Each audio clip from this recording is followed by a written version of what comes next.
हम लोग इस वीडियो में लगभग 50 क्वेश्चन जो हिंदी के करने वाले हैं। तो चलिए शुरू करते हैं अपना पहला क्वेश्चन। आपका पहला क्वेश्चन है, कह रहा है दिए गए मुहावरे में रेखांकित अंश के स्थान पर सबसे उपयुक्त विकल्प कौन सा होगा। तो यहाँ पर देखिए मिठाइयाँ के नीचे जो रेखांकित है किया गया है, यहाँ पर लिखा चेहरे पर मिठाइयाँ उड़ना। तो मिठाइयाँ के स्थान पर क्या आएगा? दवाइयाँ, हवाइयाँ, कलाइयाँ या रुलाइयाँ। तो क्या आएगा? हवाइयाँ आएगा। एक मुहावरा है ये, चेहरे पर हवाइयाँ उड़ना। चेहरे पर हवाइयाँ उड़ना का अर्थ होता है घबरा जाना। इसका अर्थ होता है चेहरे पर हवाइयाँ उड़ना। मुहावरा जो होता है उसका अर्थ होता है घबरा जाना। क्वेश्चन नंबर 2 है, निम्नलिखित वाक्यांश के लिए एक सार्थक शब्द चुनना है।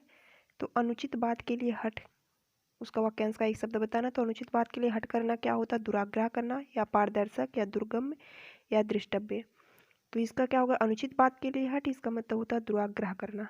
दुराग्रह करना। पारदर्शक मतलब जिसके आर पार देखा जा सके, उसको कहते हैं पारदर्शक।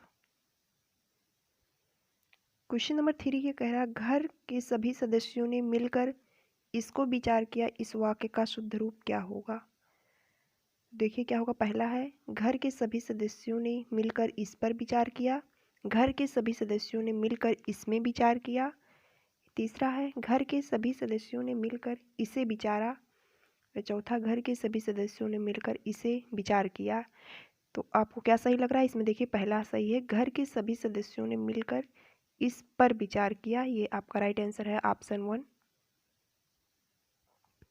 क्वेश्चन नंबर 4 है, कह रहा पूज्य व्यक्तियों की सेवा कीजिए। तो यहाँ पर फिर नीचे, उपरोक्त वाक्य में रेखांकित पद के बदले निम्नलिखित में से उसका कौन सा समानार्थी शब्द प्रयोग होगा। तो यहाँ पर जो सेवा पर रेखांकित किया गया है, यानी कि सेवा के लिए कौन सा समानार्थी शब्द है? शुश्रूषा, प्रार्थना, या भक्त, या स्तुत। तो देखिए यहाँ पर सेवा के लिए होता है शुश्रूषा, यानी कि आपका राइट आंसर ऑप्शन 1 हो जाएगा। और शुश्रूषा का जो है ये शुद्ध रूप भी पूछा जाता है कि इसको शुद्ध कैसे लिखा जाता है। तो देखिए यहाँ पर जो लिखा गया है ऐसे ही शुश्रूषा लिखा जाता है।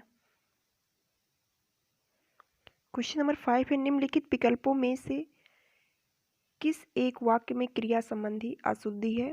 तो पहला देखिए, उसका कहना था कि आप उसे जानते हैं। दूसरा, आप वहाँ जाने सकेंगे। फिर तीसरा है, मैंने उस पर हस्ताक्षर कर दिए। चौथा, वह भोजन कर चुका है। तो यहाँ पर दूसरा देखिए, आप वहाँ जाने सकेंगे, तो यही गलत है, जा सकेंगे ये होता। इससे आपका राइट आंसर ऑप्शन 2 हो जाएगा। और यहाँ पर तीसरे में देखिए, मैंने उस पत्र पर हस्ताक्षर कर दिए।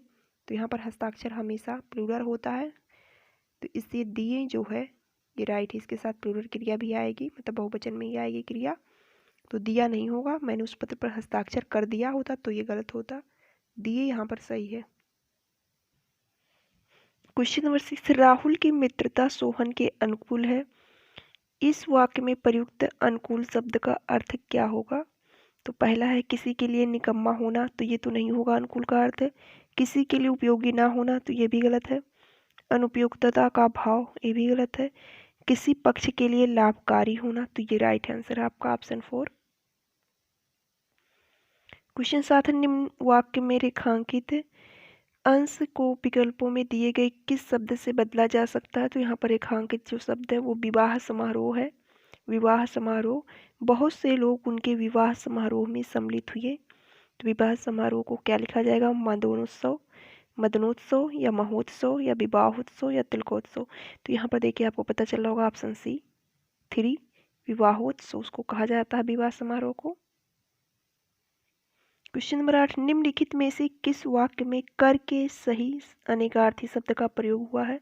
तो कर के कितने अनेकार्थी होते हैं? देखिए, कर का एक मतलब होता है हाथ, एक कर का अर्थ होता है टैक्स देना, जो हम लोग टैक्स देते हैं उसे भी कर कहते हैं। एक कर मतलब किरण भी होता है। तो यहाँ पर देख लेते हैं, नयन ने वह कार्य पूरा नहीं किया, तो ये गलत है। कर का अर्थ कार्य नहीं होता है। यह अत्यंत गंभीर मामला है, तो ये भी गलत है। विकास अत्यंत उत्साही है, तो इसमें भी कर का कोई अर्थ नहीं आ रहा है। राजीव ने अपने हाथ खड़े कर दिए, यहाँ देखिए कर का एक अर्थ हाथ होता है, यानी कि यहाँ पर ये राइट आंसर हो जाएगा ऑप्शन 4। फिर क्वेश्चन नंबर 9 है, इनमें कौन सा शब्द चंदन का पर्यायवाची नहीं है? चंदन, मलयज, नौध या दारूसाल या गंधराज। तो ये तीनों चंदन के पर्यायवाची हैं, मलयज, दारूसाल और गंधराज। केवल नौध जो है चंदन का पर्यायवाची नहीं होता है, इसलिए आपका राइट आंसर ऑप्शन 2 हो जाएगा। क्वेश्चन नंबर 10 है, देखिए ये संयुक्त वाक्य से क्वेश्चन है। संयुक्त वाक्य क्या है? वह दंड से बचना चाहता था इसलिए भाग गया। निम्नलिखित विकल्पों में से इसका कौन सा एक उचित सरल वाक्य होगा? तो बताना है। देखिए पहला है, दंड से बचने के लिए वह भाग गया। दूसरा है, वह दंड से बचना चाहता था, भाग गया। बचना चाहता था इसलिए भाग गया, वह बचना चाहता था इसलिए भाग गया। तो देखिए इसमें सब आपको गलत लग रहे होंगे, पहला पढ़ने पर पता चलेगा, दंड से बचने के लिए वह भाग गया, यही सरल वाक्य है। क्वेश्चन नंबर 11 है, निम्नलिखित वाक्य के रिक्त स्थान में सबसे उपयुक्त मुहावरा क्या होगा? सेठ जी का हिसाब लेते हैं। तो सेठ जी पाई पाई का हिसाब लेते हैं, या पानी पानी का हिसाब लेते हैं, या बात बात का हिसाब लेते हैं, या कदम कदम का हिसाब लेते हैं। तो सेठ जी पाई पाई का हिसाब लेते हैं, ये राइट होगा ऑप्शन 1। क्वेश्चन नंबर 12 है, निम्न वाक्य में द्रव्यवाचक संज्ञा का गलत प्रयोग हुआ है, त्रुटि पहचानिए। तो घर में घी पीसा गया, यहाँ पर आपको द्रव्यवाचक संज्ञा पता चल रही होगी, घी है। द्रव्यवाचक संज्ञाएं वे होती हैं जिन्हें हम माप तोड़ सकते हैं, जैसे घी, दूध इत्यादि। तो यहाँ पर घी जो है आपका राइट आंसर हो जाएगा, यही गलत है। क्वेश्चन नंबर 13 है, बादल की तरह गरजने वाला को क्या कहेंगे? वाक्यांश के लिए एक शब्द है, बादल की तरह गरजने वाले को क्या कहते हैं? तमिश्रा कहते हैं, या मेघनाद, या हिमनद, या व्यापद। तो आपका राइट आंसर हो जाएगा मेघनाद कहते हैं, ऑप्शन 2 राइट होगा। क्वेश्चन नंबर 14 है, उपस्थित व्यक्तियों में सब ने उसकी पूजा की। उपरोक्त वाक्य में रेखांकित शब्द के स्थान पर आ सकने वाला सर्वोचित विकल्प आपको चुनना है। यहाँ पर देखिए रेखांकित शब्द पूजा है, तो यहाँ पर बताना पूजा का क्या अर्थ होगा? प्रशंसा, या स्तुति, या उपासना, या कामना। तो यहाँ पर राइट आंसर होगा प्रशंसा। उपस्थित व्यक्तियों में से सब ने उसकी पूजा की, मतलब प्रशंसा की। राइट आंसर ऑप्शन 1 हो जाएगा। फिर क्वेश्चन नंबर 15, निम्नलिखित में से शुद्ध वाक्य कौन सा है? विंध्याचल पर्वत भारत के मध्य भाग में स्थित है। तो यही देखिए आपका राइट है, विंध्याचल पर्वत भारत के मध्य भाग में स्थित है, ये राइट है। यहाँ भैंस का शुद्ध दूध मिलता है, तो ये गलत है। यहाँ जो है भैंस का शुद्ध दूध मिलता है, का के बाद शुद्ध आना चाहिए था यहाँ पर, इससे ये गलत हो जाएगा। तीसरे में देखिए, वह सोमवार के दिन आएगा, तो यहाँ पर सोमवार है, वार के बाद दिन नहीं आता है, वह सोमवार को आएगा ऐसा लिखा होता तो ये राइट होता। और फिर यहाँ चौथा, ग्रीष्म काल में दिन छोटा होते हैं। तो दिन छोटे होते हैं, ना कि छोटा होता है, इससे राइट आंसर आपका ऑप्शन 1 हो जाएगा। क्वेश्चन नंबर 16 है, यहाँ पर एक गलती से पड़ गया है। निम्नलिखित वाक्य में से शुद्ध कौन सा है? यह कमर सब कमरों में सबसे बड़ा है। कमरों में से बड़ा है, नहीं, यह कमर सब कमरों से बड़ा है। तो देखिए यह कमर नहीं, यहाँ कमरा होगा। फिर दूसरा है, इसलिए पहला गलत हो जाएगा। यह कमरा सब कमर से बड़ा है, इसलिए यहाँ पर देखिए फिर कमर आ गया, इसलिए भी गलत हो जाएगा। यह कमरा सब कमरों से बड़ा है, तो यही देखिए शुद्ध है। फिर तीसरा है, यह कमरा सब कमरों से बड़ा है, तो ये भी गलत है। आपका राइट आंसर ऑप्शन 3 हो जाएगा। क्वेश्चन नंबर 17, निम्नलिखित वाक्य में से कौन सा कर्म कारक का एक उदाहरण है? हमसे पढ़ा नहीं जाएगा। देखिए कर्म का पहचान क्या होता है? को। कर्ता ने कर्म को, तो कर्म का जो पहचान होता है को होता है। कर्मवीर पथ से नहीं डगमगाता है, तो ये भी नहीं होगा। मैंने नया वस्त्र धारण किया है, ये भी नहीं है। रामदास को स्नान करते 10 बज गया, तो यहाँ पर देखिए रामदास को आ रहा है, इसलिए अब कर्म कारक का उदाहरण है, ऑप्शन 4 राइट हो जाएगा। क्वेश्चन नंबर 18, निम्नलिखित में से कौन सा क्रिया विशेषण शब्द नहीं है? तो आपको जो विकल्प दिया गया, पुस्तक, शायद, पहले और मीठा। तो यहाँ पर देखिए शायद, पहले, मीठा ये सभी विशेषण शब्द आपको लग ही रहे होंगे, लेकिन पुस्तक जो है ये कोई विशेषण नहीं है। विशेषण का मतलब जो किसी की विशेषता बताए, इससे राइट आंसर आपका ऑप्शन 1 हो जाएगा, यही नहीं है। क्वेश्चन नंबर 19 है, निम्नलिखित वाक्य में रिक्त स्थान में सबसे उपयुक्त मुहावरा क्या होगा? मुंशी प्रेमचंद की किताबें हैं, तो मुंशी प्रेमचंद की किताबें बाएं हाथ का खेल है, तो ये नहीं है। पानी पानी होना, ये तो बिल्कुल नहीं है। मुंशी प्रेमचंद की किताबें हाथों हाथ बिक जाती हैं, ये आपका राइट होगा ऑप्शन 3। क्वेश्चन नंबर 20 है, बर्तनी की दृष्टि से अशुद्ध वाक्य का चयन कीजिए। तो गाड़ी के समय पर आने की संभावना है, तो यहाँ पर देखिए सभी शब्द लगभग सही लिखे, सभी शब्द शुद्ध लिखे गए हैं, तो ये नहीं होगा। दूसरा, लड़की अपनी पुस्तक पढ़ रही है, यहाँ पर देखिए गलत लिखा गया, पढ़ है, यहाँ पर होना चाहिए पढ़, ऐसे लिखा जाता है, पढ़ रही है, तो यही जो है आपका राइट आंसर होगा। तीसरा देख लेते हैं, गली का तीसरा मकान मेरा घर है, तो इसमें भी सभी सही लिखे गए हैं, लेकिन ऑप्शन के नहीं होगा। ये इमारत ऊंचाई में भिन्न है, तो यहाँ पर भी सब सही है। राइट आंसर आपका 2 हो जाएगा। लड़की अपनी पुस्तक पढ़ रही है, जबकि होना चाहिए पढ़ रही है।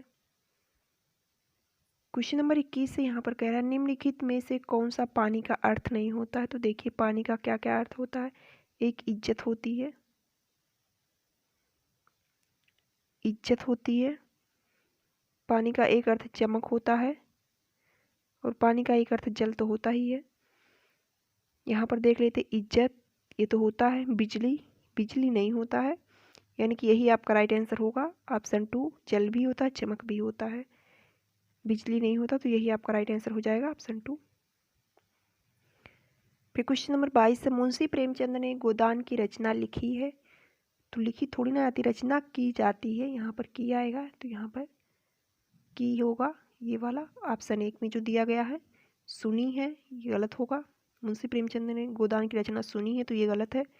मुंशी प्रेमचंद ने गोदान की रचना की है, ये भी गलत है। मुंशी प्रेमचंद ने गोदान की रचना पढ़ी है, तो ये भी गलत है।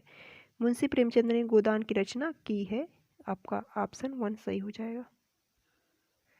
क्वेश्चन नंबर 23 है, जो भेदा ना जा सके वाक्य के लिए शब्द क्या होगा? भेदन, अभेद्य, या प्रार्थ, या प्रतियोगिता।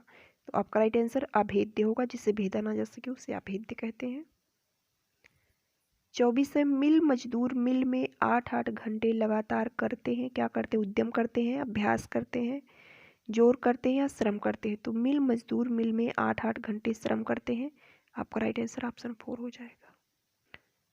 क्वेश्चन नंबर 25 से, बार बार बोलना, इसके लिए क्या होगा? एक शब्द में बताना। विलाप करना, विलाप मतलब बहुत रोना, प्रलाप करना, एकालाप करना, या अनुलाप करना। तो ये बार बार बोलना का होता है अनुलाप करना, अनुलाप आपका राइट आंसर है। अच्छा क्वेश्चन है ये। क्वेश्चन नंबर 26, छत्रक का तत्भव शब्द क्या है? चीनी है, या छाता है, या छाया है, या छात्र है। तो छत्रक का जो है छाया, छाता होता है, ऑप्शन 2 जो है ये सही है, छाता। छत्रक का तत्भव जो है छाता होता है। क्वेश्चन नंबर 27 है, निम्नलिखित में से कौन सा विलोम युग्म सही है? तो बताना। अनुद्दत, विनीत, अवैध, कशांत, या अर्जन, वर्जन, या ऊसर, बंजर। तो ऊसर और बंजर एक ही होता है, ये तो पर्यायवाची शब्द है, इससे ये नहीं होगा। अर्जन का वर्जन होता है, यही सही है, ऑप्शन 2। अवैध का वैध होता है, जो अवैध है जो वैध है, और अनुद्दत का जो है उद्दत होता है।